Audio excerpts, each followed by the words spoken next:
మాది ఓ మధ్యతరగతి కుటుంబం. మా నాన్న పడవ నడిపేవాడు. అప్పుడప్పుడు నన్ను తనతో పాటు తీసుకెళ్ళేవాడు.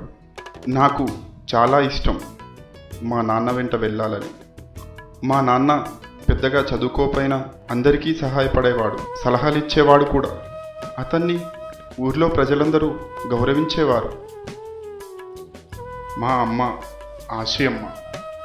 నేను అల్లరి పనులు చేసినా భరించేదే కానీ ఏ రోజు నన్ను కొట్టేది కాదు. నన్ను ఎంతో ప్రేమగా చూసుకునేది.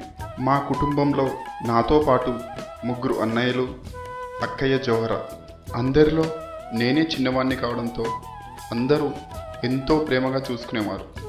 మా కుటుంబంలో ఎప్పుడు అందరం మంచి స్నేహితుల్లా కలిసిమెలిసి ఉండేవాళ్ళం. నేను ప్రతిరోజు బడికి వెళ్ళేవాడిని. చదువుకోవడంతో పాటు స్నేహితులతో కలిసి ఆడుకోవచ్చని. ఇదే మా బడి, ఇదే మా తరగతి గది. నేనెప్పుడు నా స్నేహితులతో కలిసి మొదటి బెంచ్లోనే కూర్చునేవాడిని. మా స్కూల్లో నాకు 3 ప్రాణ స్నేహితులు ఉండేవారు. వారెవరంటే రామనాథ శాస్త్రి, శివప్రకాశం, అరవిందన్. వారితో కలిసి నేను రోజు ఆటలాడుకునేవాడిని. ఆ రోజు తరగతి గదిలో ఉపాధ్యాయుడు ఎవరూ లేకపోవడంతో నా స్నేహితులందరూ అల్లరి చేస్తున్నారు. అప్పుడే ఆ అల్లరిలోంచి గట్టిగా ఓ శబ్దం వినిపించింది. అందరూ బోర్డు వైపు చూస్తే అక్కడికి కొత్త ఉపాధ్యాయుడు వచ్చాడు. ఆ ఉపాధ్యాయుడు అందరి వైపు కోపంగా చూస్తున్నాడు. అప్పుడు నేను టోపీ ధరించి మొదటి బెంచిలో రామనాథ శాస్త్రి పక్కన కూర్చున్నాను. మా ఇద్దరిని తదేకంగా చూశాడు. ఆ ఉపాధ్యాయుడు నా దగ్గరకు వచ్చి, ఇక్కడ కూర్చోవడానికి నీకు ఎంత ధైర్యం అని నన్ను ప్రశ్నించి నన్ను వెనక్కి వెళ్ళి కూర్చోమని నాపై అరిచాడు. ఆ క్షణం ఏం చేయాలో తెలియక బాధతో వెనక్కి వెళ్ళి కూర్చున్నాను. ఆ రోజు సాయంత్రం ఇంటికి వెళ్ళిన తర్వాత ఒక గదిలో కూర్చొని అదే సంఘటనను గుర్తు తెచ్చుకొని బాధపడ్డాను. నా బాధను గమనించిన మా నాన్న నన్ను ఓదార్చడానికి ప్రయత్నించాడు. మరుసటి రోజున రామనాథ శాస్త్రి బడిలో జరిగిన సంఘటనను తన తండ్రికి వివరించాడు. వెంటనే లక్ష్మణ శాస్త్రి నన్ను తీసుకురమ్మని మా ఇంటికి పంపించాడు. రామనాథ శాస్త్రి మా ఇంటికి వచ్చి ఆ విషయం చెప్పగానే ఒకంత ఆశ్చర్యానికి, ఒకంత భయానికి లోనయ్యాను. నేను మా నాన్నతో కలిసి సైన్స్ గొప్పదా లేక మనిషి గొప్పవాడా అని ప్రశ్నించాడు. ఆ రోజు నేను ఇచ్చిన సమాధానం నా తోటి స్నేహితులతో పాటు మాస్టార్ను ఎంతో ఆశ్చర్యపరిచింది. ఆ క్షణం నుంచి మాస్టారు నన్ను ఎంతో ఇష్టపడేవాడు.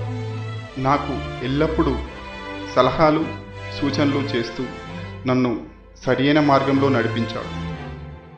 ఒకరోజు మాస్టారు నన్ను తన ఇంటికి రమ్మని ఆహ్వానించాడు. అందుకు నేనెంతో సంతోషించి చక్కగా తయారయ్యి మాస్టర్ ఇంటికి వెళ్ళాను. మాస్టర్ గారి ఇంటిని, వారి ఇంట్లో ఉన్న పుస్తకాలను మరియు వస్తువులను ఆసక్తిగా గమనిస్తుంటే అంతలోనే అయ్యర్ మాస్టర్ వచ్చి నన్ను పలకరించి కాళ్ళు కడుక్కోమని నీళ్ళిచ్చారు. ఆ తర్వాత నన్ను వాళ్ళ వంటింట్లోకి తీసుకువెళ్ళి కూర్చోబెట్టి ఒక డబ్బాలోంచి లడ్డూ తీసి ఇచ్చి నన్ను తినమని అడిగాడు. అంతలోనే అయ్యర్ గారి భార్య వంటింట్లోకి వచ్చింది. ఆవిడ నా వైపు కోపంగా చూసింది. నాకు వడ్డించమని అయ్యర్ మాస్టారు తన భార్యతో చెబితే ఆవిడ నా వైపు కోపంగా చూసి, అసలు పరాయి మతస్థుని ఇంట్లోకి ఎందుకు తీసుకొచ్చావని నా వైపు చూస్తూ అరిచింది.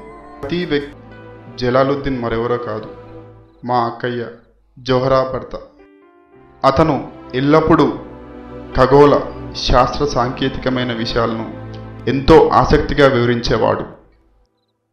ఒకరోజు మార్గమధ్యంలో ఉన్న చెరువు దగ్గరికి వెళ్ళి మా స్నేహితులందరం కలిసి ఆడుకోవాలనుకున్నాం. మా స్నేహితులందరూ ఆడుకుంటుంటే నేను మాత్రం నీళ్ళలోకి రాళ్ళు విసురుతూ ఎగిరే పక్షులను ఆసక్తిగా గమనిస్తున్నాను. అప్పుడు నా స్నేహితుడు శివప్రకాశం వచ్చి ఏం చూస్తున్నావని అడిగితే ఆ పక్షిలా గాలిలో స్వేచ్ఛగా విహరించాలనుకుంటున్నానని అతనితో చెప్పాను.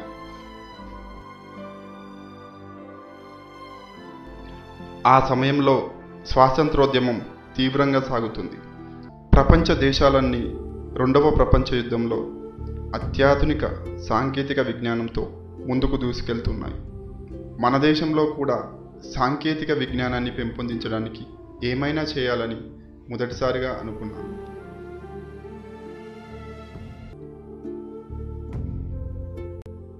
మరొక రోజు బడి నుంచి ఇంటికి వెళ్తుంటే శివసుబ్రహ్మణ్య అయ్యర్ మాస్టర్ కలిసి నన్ను వారి ఇంటికి రమ్మని ఆహ్వానించారు.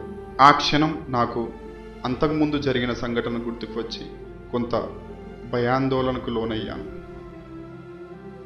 ఆ మరుసటి రోజు మాస్టర్ గారింటికి వెళ్ళాను. ఇంట్లోకి చూస్తే అయ్యర్ మాస్టర్ గారు లేకపోవడంతో వారి భార్యను చూసి వెనుదిరిగాను. అయ్యర్ మాస్టర్ గారి భార్యే నన్ను లోపలికి పిలిచి కూర్చోబెట్టి నాకు లడ్డూలు ఇచ్చింది. నేను అయ్యర్ మాస్టర్తో కలిసి భోజనం చేస్తుంటే వారి భార్యే స్వయంగా వడ్డించింది.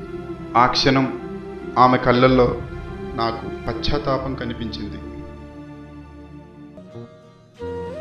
నేను ఇంటర్మీడియట్లో చేరడానికి వెళ్తున్నప్పుడు మా నాన్న చెప్పిన మాటలు నాకు ఆ క్షణంలో మా అక్కయ్య జోహరా అక్కడే ఉండి మేము మాట్లాడుకున్నదంతా విన్నది. నేను అదే దిగులతో మరుసటి రోజున కొలను దగ్గర కూర్చొని అంతకుముందు నా స్నేహితులతో చెప్పిన విషయాన్ని గుర్తుకు తెచ్చుకొని బాధపడ్డాను. అంతలోనే మా అక్కయ్య జోహరా అక్కడికి వచ్చి నన్ను ఓదార్చి కాలేజీలో చేరడానికి అవసరమైన డబ్బులను ఇచ్చింది. మా అక్కయ్య తన నగలు తాకట్టు పెట్టి ఆ డబ్బు నాకిచ్చింది. ఆ క్షణం నేను అనుకున్నాను, ఎలాగైనా కష్టపడి చదివి తన చేతిగాజులు తిరిగి ఇవ్వాలని. ఎంఐటి కళాశాలలో చేరాను. సరికొత్త వాతావరణం, కొత్త స్నేహితులతో సరదాగా ఉండేది. ఏరోనాటికల్ ఇంజనీరింగ్ను ఎంచుకున్నాను. ప్రతి విషయాన్ని శ్రద్ధగా నేర్చుకునేవాణ్ణి. కళాశాల ఆవరణలో ఉన్న 2 ఎయిర్క్రాఫ్ట్స్లను ఎప్పుడూ శ్రద్ధగా గమనించేవాడిని. మా గ్రామం నుంచి స్వేచ్ఛగా గాలిలో ఎగిరే మొట్టమొదటి వ్యక్తి నేనే అని బలంగా నమ్మేవాడిని. ఇంజనీరింగ్ చివరి సంవత్సరంలో ఉన్నప్పుడు ప్రాజెక్టును రూపొందించి 3 నెలల్లోగా ప్రొఫెసర్ శ్రీనివాసన్కు అందచేయాలని తరగతి గదిలో లెక్చరర్ చెప్పారు. ఆ క్షణం నుంచి ప్రాజెక్టు కోసం పరిశోధించి నా స్నేహితులతో కలిసి అహర్నిశలు శ్రమించి లో లెవెల్ ఎయిర్క్రాఫ్ట్ డిజైన్ను రూపొందించాం. ఆ ప్రాజెక్టు రిపోర్ట్ను చూపించడానికి స్నేహితులతో కలిసి ప్రొఫెసర్ గదికి బయలుదేరాము. ప్రాజెక్టు రిపోర్ట్ను ప్రొఫెసర్కు చూపించాము. దాన్ని చూసి మీ నుంచి ఇంకా గొప్ప డిజైన్ను ఊహించానని తన అసంతృప్తిని మాపై వ్యక్తం చేశాడు. మేము ఏం చెప్పినా వినలేదు. కొత్త డిజైన్ రూపొందించడానికి 1 నెల రోజుల సమయం అడిగాము. కానీ కేవలం 3 రోజుల సమయంలోనే పూర్తి చేయాలని, లేకపోతే స్కాలర్షిప్ రద్దు చేస్తానని చెప్పాడు. అప్పుడు నేనెంతో భయపడ్డాను. మేమంతా నిరాశకు లోనయ్యాము. ఆ క్షణంలో నేను ఒంటరిగా మిగిలాను. కానీ మా నాన్న, అక్కయ్య, గురువు చెప్పిన మాటలు గుర్తుకు తెచ్చుకొని ఆత్మవిశ్వాసంతో ముందుకు కదిలాను. ఆ క్షణం నేను దృఢంగా నిశ్చయించుకొని కొత్త డిజైన్ రూపకల్పనలో నిమగ్నమయ్యాను. ఎలాగైనా 3 రోజుల్లో డిజైన్ను రూపొందించాలని రాత్రింబవళ్ళు శ్రమించాను. డిజైన్ పూర్తిగా వచ్చింది. అప్పుడు గదిలోకి ఎవరో వచ్చినట్టు శబ్దం అయ్యింది. కానీ పట్టించుకోకుండా నా పనిని చేస్తున్నాను. వెనుక నుంచి నన్నెవరో గమనిస్తున్నారని వెనుదిరిగి చూస్తే మా ప్రొఫెసర్ శ్రీనివాసన్ కల్పించాడు. అతను నా డిజైన్ను చూసి దానికోసం నేను పడ్డ కష్టాన్ని గమనించి నన్ను అభినందించాడు.